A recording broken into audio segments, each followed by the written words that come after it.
Oke, bismillahirrahmanirrahim. Kita mulai saja. Assalamualaikum warahmatullahi wabarakatuh.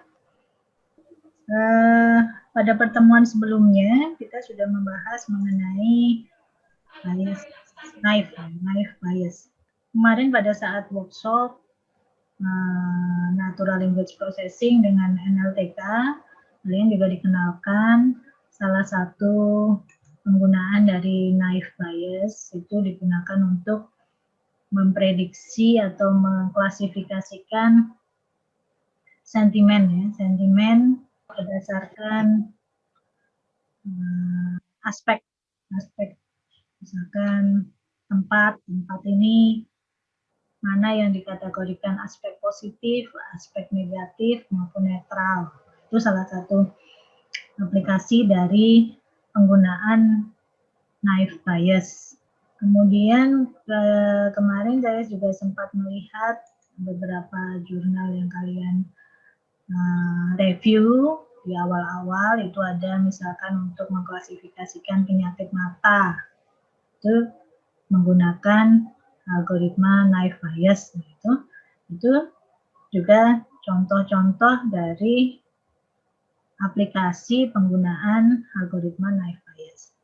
Nah, sekarang kita kembangkan sedikit dengan menggunakan algoritma yang disebut dengan Bayesian Belief Network. Nah, ini nanti terkait dengan teknik-teknik prediksi yang berhubungan atau berangkaian, seperti misalkan terkait dengan adanya informasi yang saling berhubungan satu dengan yang lain. Bisa berdasarkan waktu misalkan, jadi informasi A itu hanya ada setelah informasi B dan sebagainya. Nah, itu kita bisa menggunakan beberapa teknik untuk memprediksi. Kalau begitu, kalau waktu yang berikutnya berdasarkan informasi dari waktu yang sebelumnya itu seperti apa. Nah, dasarnya itu menggunakan bias, hanya di sini kita rangkai menjadi sebuah jaringan yang disebut dengan jaringan belief Bayesian atau BBN, Bayesian Belief Network. Kita akan mulai terlebih dahulu dasar teori dan pengertiannya dulu.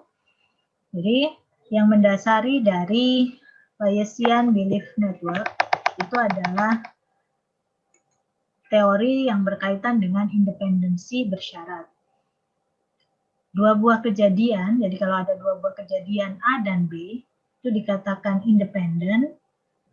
Independen itu berarti berdiri sendiri ya. Independen, tidak bergantung, jika dan hanya jika irisan antara A dan B, jadi probabilitas irisan antara A dan B itu sama dengan besarnya probabilitas A dikalikan dengan besarnya probabilitas B, sehingga itu akan menyebabkan probabilitas bersyarat A ada di B itu sama dengan probabilitas A saja, jadi tidak bergantung pada besaran B. Demikian juga probabilitas B karena A itu sama dengan probabilitas B saja. Itu untuk kejadian di mana A dan B itu independen. Independen itu berarti berdiri sendiri. Jadi A, kemudian di sini B, ini ada A, ini ada B, dan keduanya tidak saling berhubungan. Ya. Kemudian dua kejadian A dan B dikatakan independen bersyarat. Nah, ini kalau tadi hanya independen saja, sekarang ada istilah yang disebut dengan independen bersyarat. Independen bersyarat jika dan hanya jika probabilitas A, ya ini bacanya adalah probabilitas A karena B, C, jadi yang mendahului atau mendasari dari probabilitas A itu adalah kejadian B dan C, itu sama dengan probabilitas A karena C saja. Demikian juga probabilitas B, ya, probabilitas B karena A dan C itu adalah probabilitas B karena C saja. Kemudian probabilitas A irisan B ada di C itu sama dengan probabilitas A ada di C dikalikan dengan probabilitas B ada di C. Jadi kalau digambarkan, ini ada 3 kejadian. Sebut saja ini A dan B. A dan B, kalau dituliskan A dan B, ini dia independen. Independen itu artinya tidak ada hubungan. Tapi A itu dia terhubung ke kejadian lain yang kita sebut dengan C. Demikian juga B. B itu terhubung ke kejadian lain yang kita sebut dengan C juga. Sehingga secara umum A ini, ya A, kejadian A, itu ada di kejadian B dan C, itu sama dengan kejadian A terhadap C saja. Jadi karena yang terhubung langsung ke A itu adalah C. Jadi B-nya itu kita tidak anggap. Demikian juga sebaliknya, B ya, terhadap A dan C itu sama saja dengan B terhadap C saja. Jadi karena A-nya itu seolah-olah tidak terlihat oleh B gitu. Meskipun sebenarnya ini ada kaitannya, tapi karena A ini hanya melihat ke C, demikian juga B itu hanya melihat ke C, maka A ini hanya bergantung ke C saja, demikian juga B itu hanya bergantung ke C saja. Jadi seolah-olah keduanya itu bergantung atau berhubungan dengan yang menghubungkan adalah kejadian C. Ini yang dimaksud dengan independen bersyarat. Nah ini contohnya, misalkan si X itu adalah kejadian X terlambat, sedangkan T itu adalah kejadian jalanannya macet. Y juga terlambat. Nah, dia kemudian datang ke kelas, misalkan X terlambat, Y terlambat. Jadi seolah-olah X dan Y itu tidak saling berhubungan sebenarnya. X terlambat sendiri, Y terlambat sendiri tidak berbarengan, tapi keduanya terlambat karena ada kondisi yang sama, yaitu adalah kondisi kejadian yaitu jalanan macet. Maka dikatakan bahwa X dan Y itu ditandakan independen bersyarat terhadap T. Ya, jadi bukan X terlambat karena Y, bukan. Ya, Y juga tidak terlambat karena X, tapi ada kejadian yang menghubungkan antara X dan Y, yaitu jalanan macet. Baik. Nah, sekarang apa yang dimaksud dengan Bayesian network ya? Jadi asumsi independen bersyarat dibuat oleh naive Bayes classifier ini tidak terlalu kuat atau tidak robust. Jadi kalau kita menggunakan naive Bayes untuk kondisi-kondisi yang berkaitan dengan independen bersyarat itu tidak robust atau rapuh ya, istilahnya tidak kuat. Hasil prediksinya tidak bisa dikatakan valid. Ya. Nah, sehingga kita menggunakan pendekatan yang disebut dengan Bayesian network yang dapat menspesifikasikan pasangan atribut yang independen secara bersyarat. Karena kenapa? Karena di dalam naive Bayes itu kita tidak memperhatikan hubungan antar variabel. Seolah-olah setiap variabel itu saling berdiri sendiri. Nah, kalau kita lakukan proses untuk suatu kasus yang ya, sebuah kondisi kejadian independensi bersyarat, itu akan menyebabkan teknik naive Bayes-nya itu kurang kuat.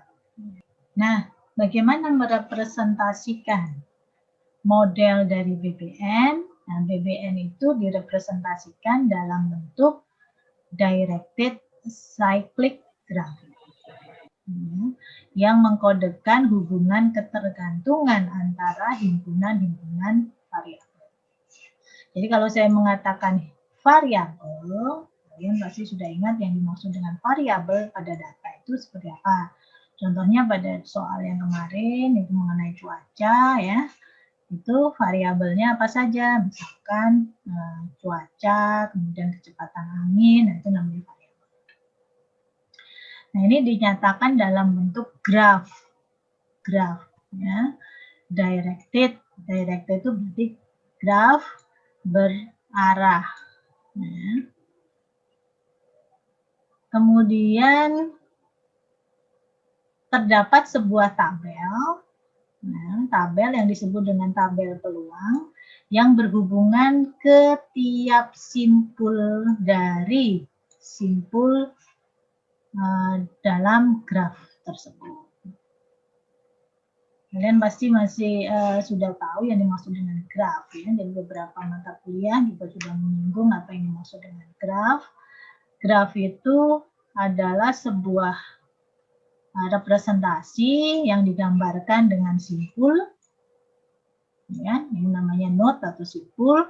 Kemudian antara satu simpul dengan simpul yang lain itu dihubungkan dengan sebuah arc atau rusuk, ya. Dimana kalau directed graph itu ditandai dengan tanda panah. Ya, jadi ini dari simpul 1 masuk ke simpul 2. Jadi di dalam BBN ini setiap simpul ini nanti diwakili atau ditandai dengan sebuah tabel yang disebut dengan tabel peluang.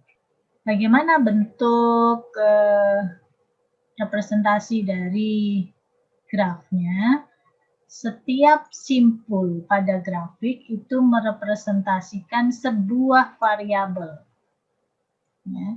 Kemudian setiap panah atau tanda panah atau rusuk itu menyatakan hubungan ketergantungan